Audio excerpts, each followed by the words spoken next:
안녕하세요. 저는 아들 결혼 준비하느라 바쁜 생활을 보내고 있는 40대 중후반의 여자입니다. 죽으라는 법은 없는지 한없이 가난하던 저희에게도 이런 축복이 오게 되네요. 여러분께 꼭 제 이야기를 소개하고 싶어서 이렇게 글을 쓰네요. 그동안 정말 어렵게 살았는데 드디어 그 세월을 보상받는 기분이 들어요. 제가 이 나이가 되도록 살다 보니 우리나라는 돈 없으면 살 수 없는 나라라는 걸 알게 됐어요. 가난은 가난을 낳는다는 말이 있죠.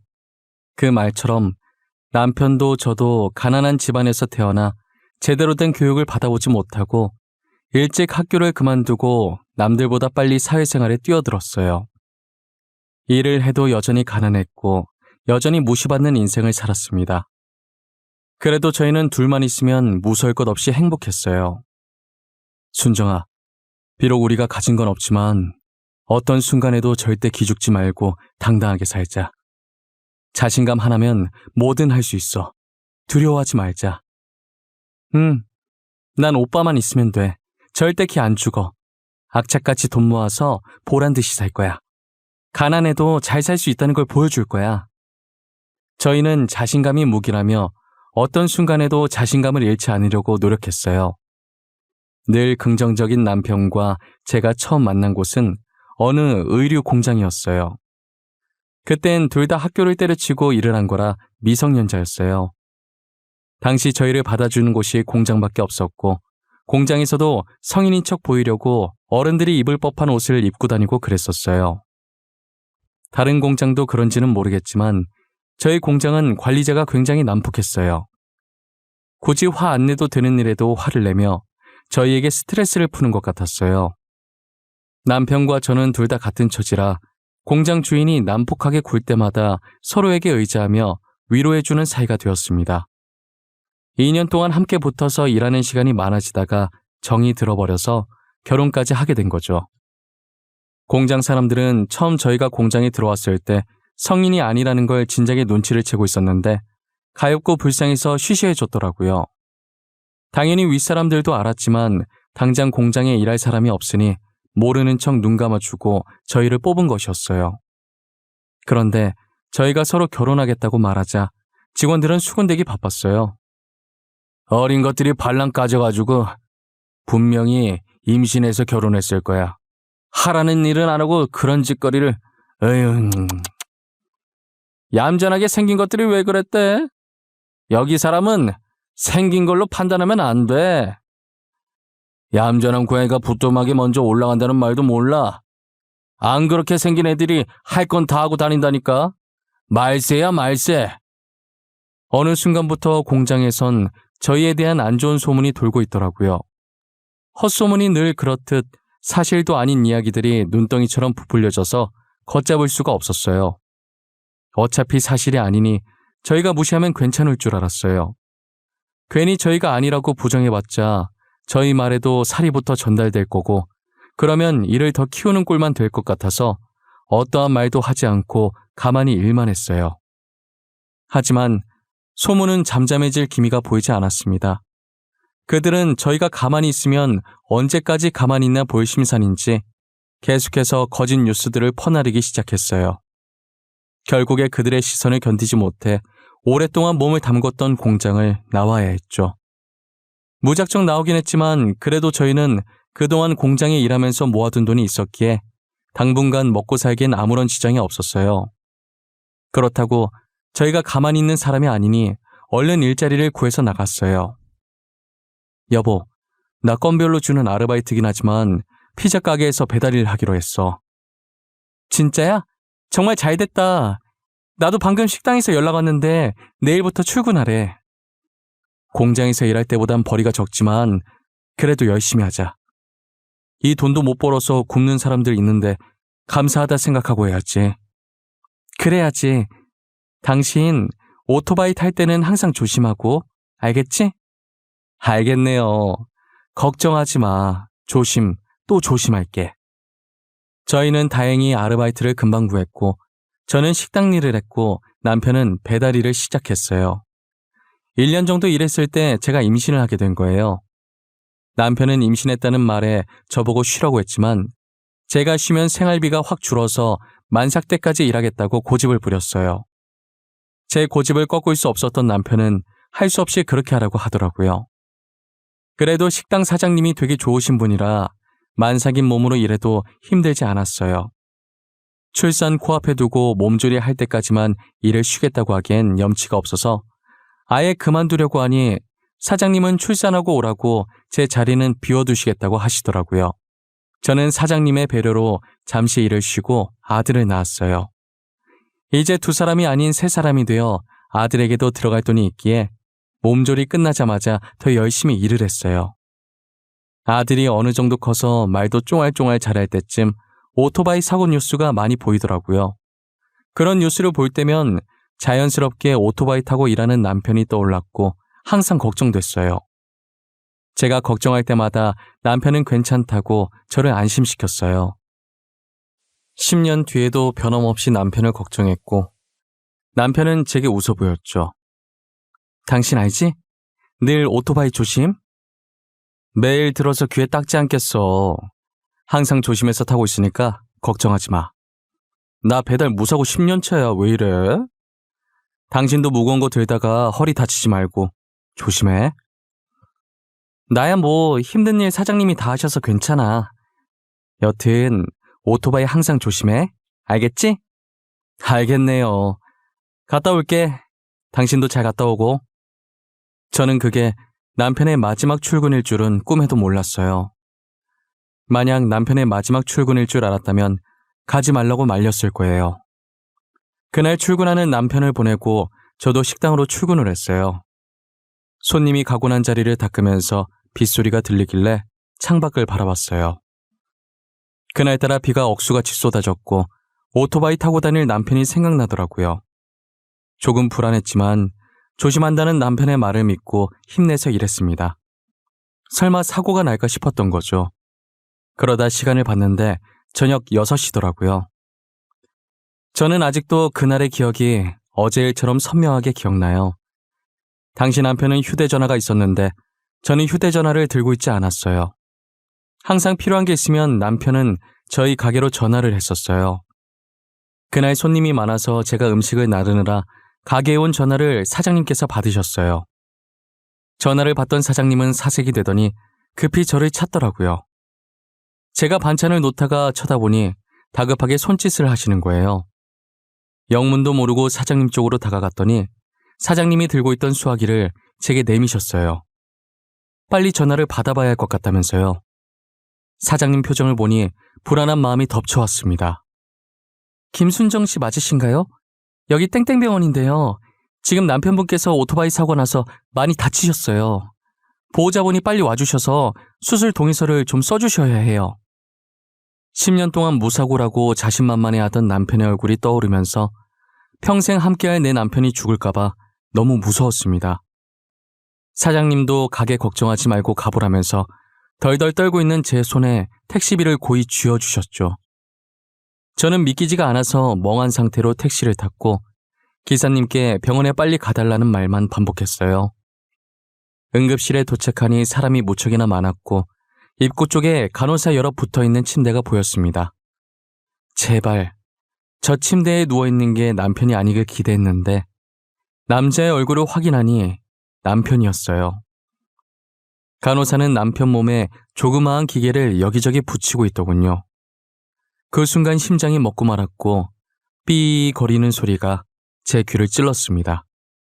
재빨리 응급실 의사가 제세동기로 응급처리를 해준 덕분에 심장은 다시 뛰기 시작했어요. 간호사는 저를 보더니 보호자분 맞으세요? 빨리 여기 수술 동의서 작성해 주세요. 라고 말했습니다. 제가 서명하자마자 남편의 침대는 빠르게 수술실로 들어갔죠. 6시간이 지났고 저는 수술이 끝나기만을 기다렸습니다. 수술실에서 의사가 나오더니 수술은 잘 마쳤지만 의식이 돌아올지는 기다려봐야 한다며 무거운 표정을 보이셨어요. 남편은 중환자실에 들어갔고 그제서야 긴장이 풀려 바닥에 주저앉고 말았어요. 다행이라고 해야 될까요? 오토바이를 몰던 남편이 언젠가 다칠 줄 알고 돈을 열심히 모아놓았던 탓에 입원할 돈은 있었습니다. 보험도 꼬박꼬박 들어놨고요.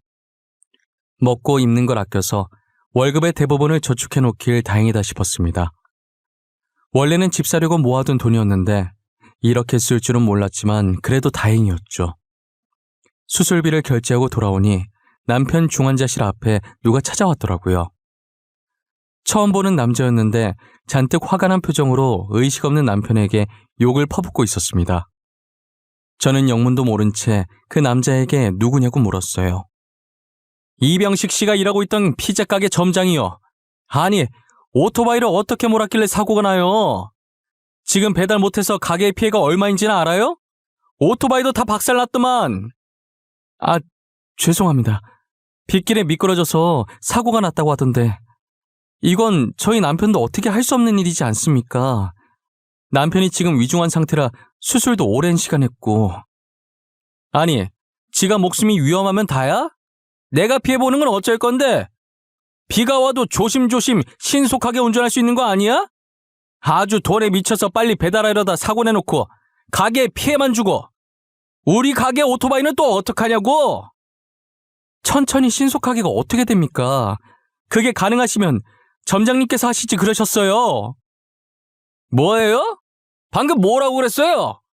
돈도 쥐뿔도 없어서 이딴 배달해봐라 하는 주제에 내 말에 토를 달아? 버러지 같은 것들이 쌍으로 미쳤나? 니들 가게 피해받은 거 보상 제대로 안 하면 고소할 거니까 그렇게 하라! 점장이라는 사람은 남편 안부는 안중에도 없고 가게 걱정부터 하더라고요. 사람이 다쳐서 중환자실에 누워있는데 어떻게 저럴 수 있을까요? 점장이 하는 말에 너무 화가 나서 한번 맞받아쳤더니 그 뒤로는 저를 죽일 듯이 몰아세우더라고요.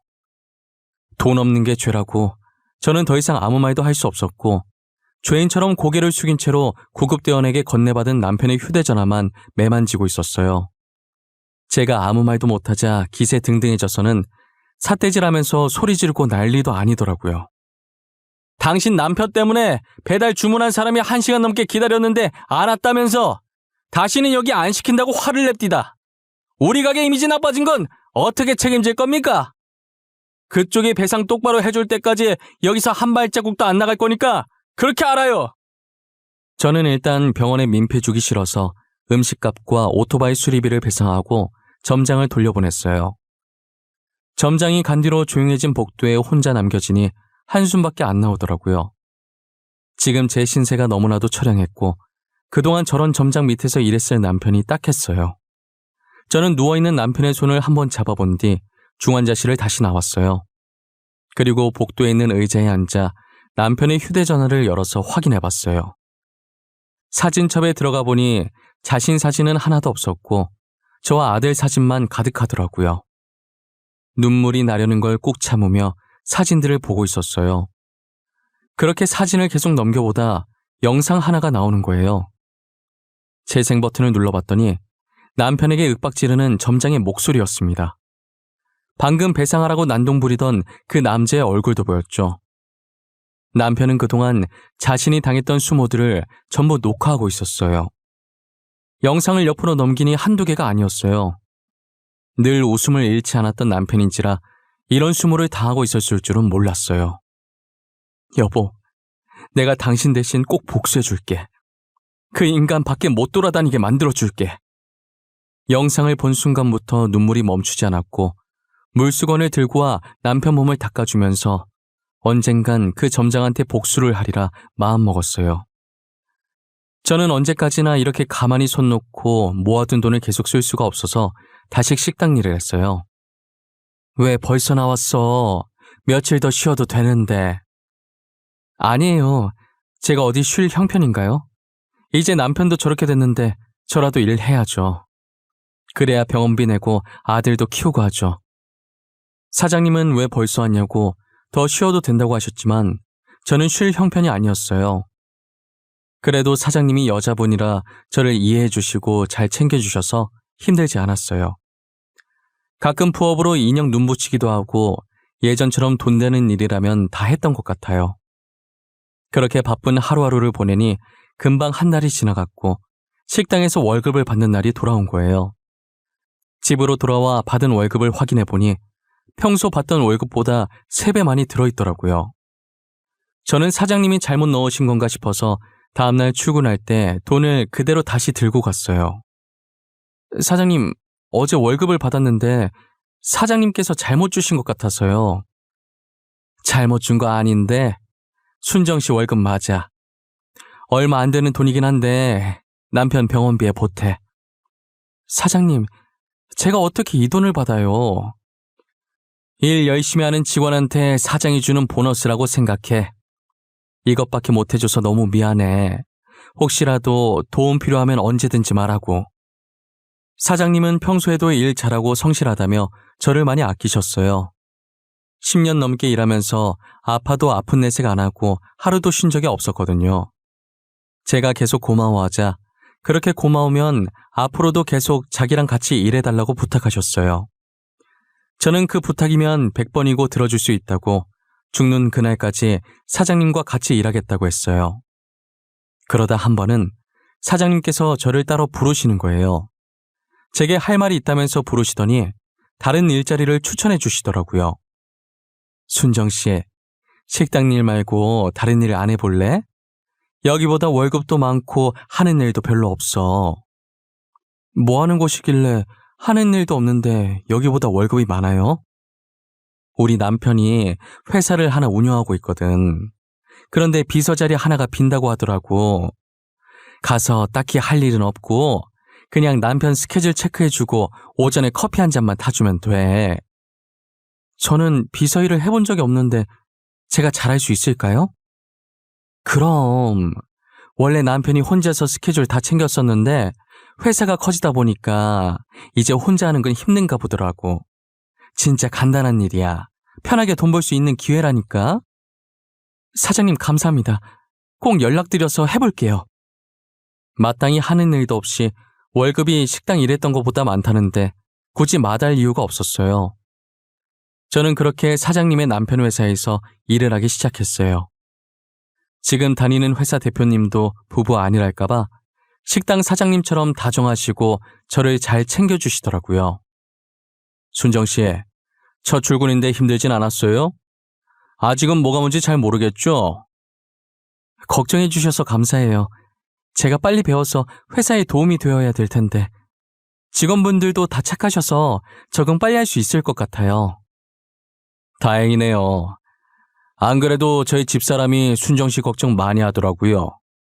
원래 비서 굳이 필요 없는데 집사람이 하도 부탁을 해서 순정 씨 비서를 입사시킨 거거든요.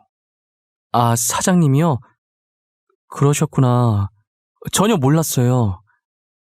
아참, 이거 집사람이 말하지 말라고 했는데 우리 집사람한테는 모르는 척 하세요. 제가 말했다는 거 알면 우리 마누라 또 난리 납니다. 오늘 너무 수고하셨고 저희는 내일 또 봅시다. 알고 보니 비서 자리 굳이 필요 없는 것이었는데 식당 사장님께서 부탁해서 만든 자리였어요.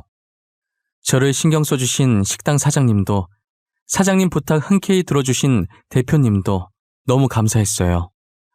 언제가 됐든 기회가 된다면 이 은혜를 꼭 갚아야겠다는 생각을 하면서 일해왔습니다. 대표님 비서로 일한 지도 4개월 정도 지났을 때 퇴근을 하고 여느 때처럼 식당으로 향했어요. 제가 퇴근하고 별일 없으면 종종 식당에 가서 사장님을 도와주곤 했거든요. 그날도 평소처럼 식당 문을 열고 들어갔는데 사장님이 보이질 않는 거예요. 잠시 화장실이라도 갔나 싶어서 행주를 찾으러 주방 쪽으로 들어왔는데 주방 바닥에 사장님이 쓰러져 계시더라고요. 저는 급하게 구급차를 불러서 사장님을 병원으로 모시고 갔어요. 다행히 제가 빨리 발견했는지 골든타임 안에 응급실에 도착했어요. 저희 사장님 좀 살려주세요. 도대체 왜 쓰러지신 거예요? 깨어나시긴 하는 거죠? 네, 선생님. 일단 진정하시고요. 저혈압으로 잠시 기절하신 것 같아요.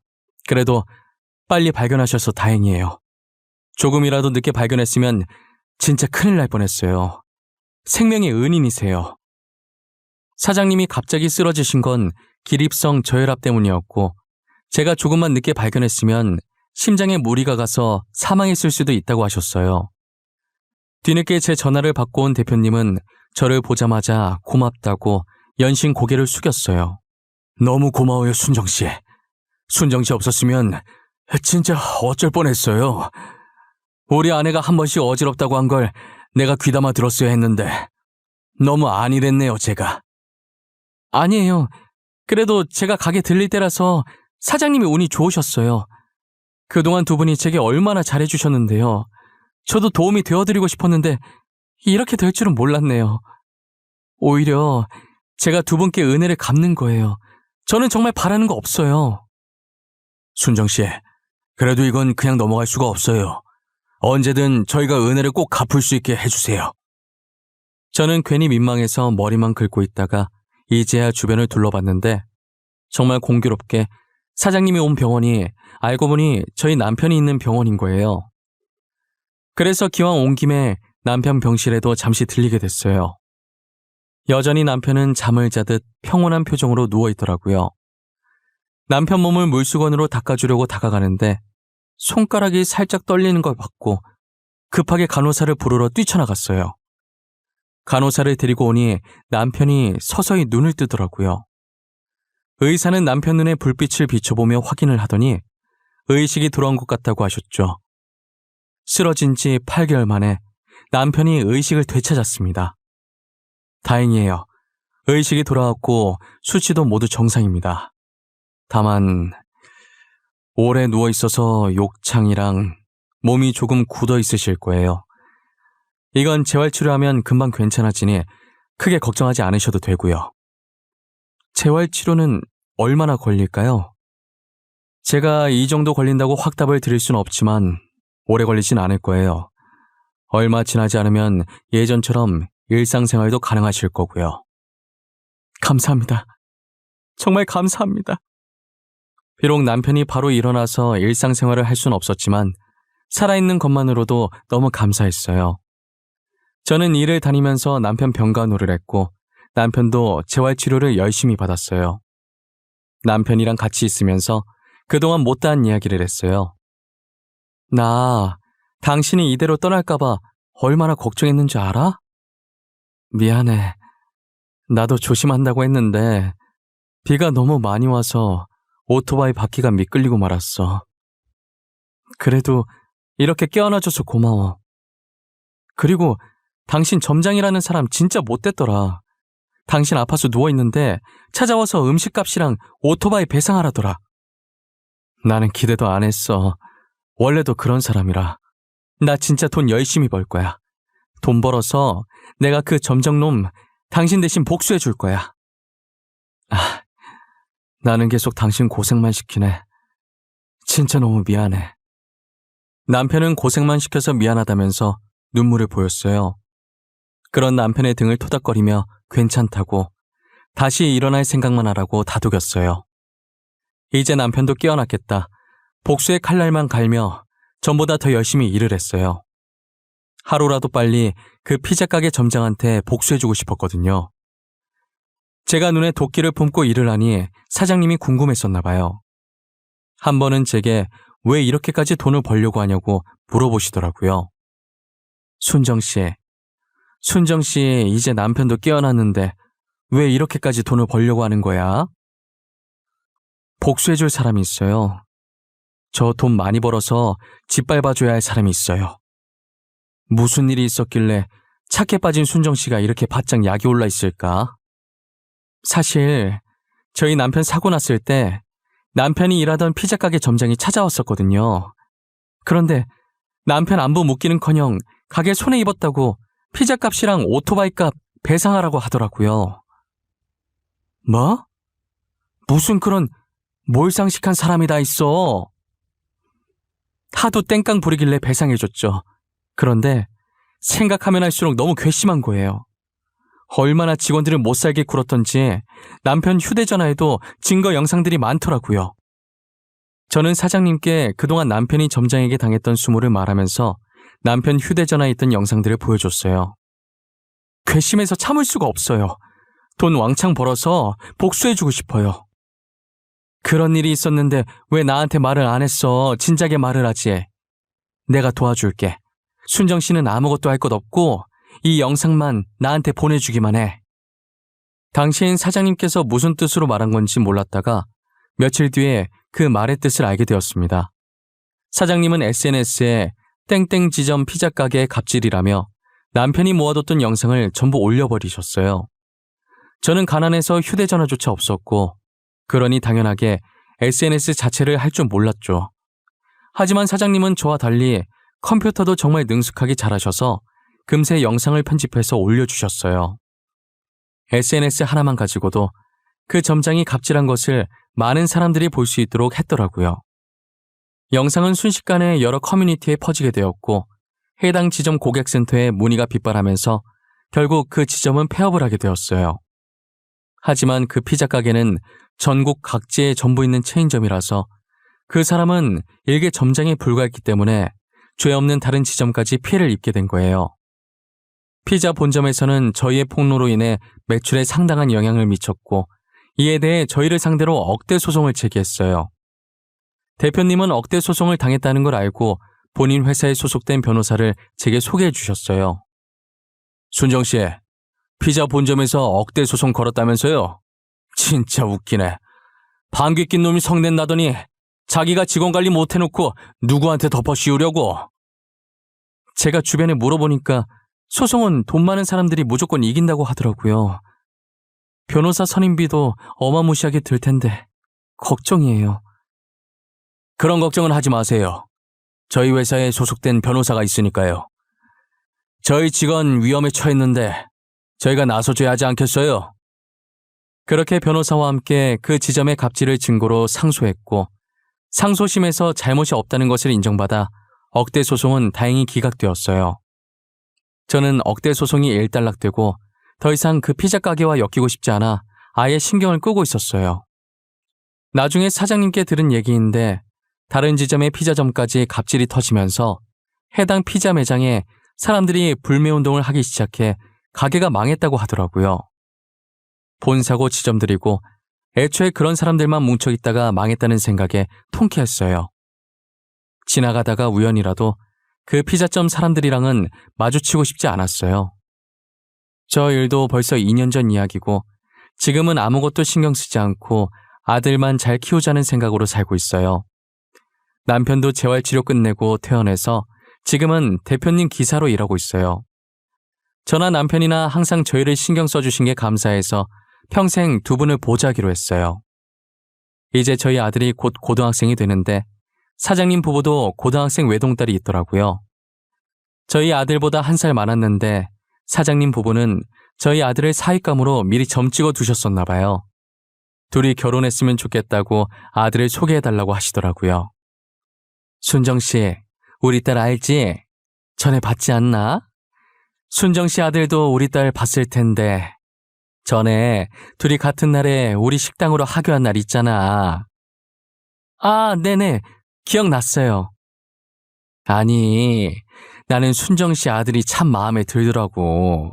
순정씨도 우리 딸 마음에 들면 둘이 결혼시켰으면 좋겠는데 말이야. 네? 결혼이요? 저희 아들 이제 고등학생 되고 사장님 따님도 아직 학생인데 무슨 결혼이에요. 사장님도 참. 누가 지금 시키지? 성인 돼서 결혼시키자는 말이지. 오늘 집에 가서 아들한테 1살 연상 어떠냐고 물어봐. 아니 사장님, 그걸 둘째치고 아들 결혼시키려면 신혼집 해줘야 하는데 저희 부부가 가진 게 없어요. 당장 저희 집도 변변치 않은데. 그건 걱정하지 마. 목숨을 빚졌는데 내가 그 정도도 못하겠어? 혼수는 전부 우리 부부가 해올 거야. 순정씨 아들은 진짜 몸만 오면 돼. 사장님은 저희 아들이 마음에 드셨는지 몸만 오면 된다고 저를 꼬드기시더라고요. 저는 사돈이 사장님 부부라면 두말할 것도 없이 좋았지만 아들 의견이 제일 중요했어요. 아들 마음이 어떨지 모르니 일단 이 이야기는 사장님과 저 사이에 비밀로 하기로 했어요. 그 사이 저희 아들은 공부를 열심히 해서 단번에 의대에 입학하게 되었고 어쩌다 보니 사장님 딸과 엮여서 지금은 좋은 인연으로 결혼 준비를 하고 있어요. 저도 상견례 할 때 알게 된 건데 아들이 사실 사장님 딸을 처음 봤을 때부터 좋아했었다는 거예요.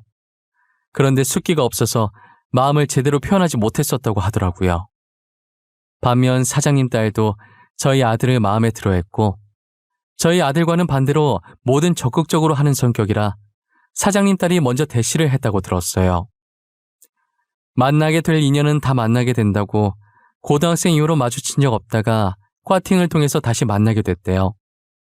둘 다 꽈팅에 관심 없었는데 이상하게 그날따라 가고 싶어서 나갔다가 마주친 거죠. 저희 아들은 이제 본과생 2학년이고 사장님 딸은 올해 초에 졸업해서 직장을 다니고 있어요.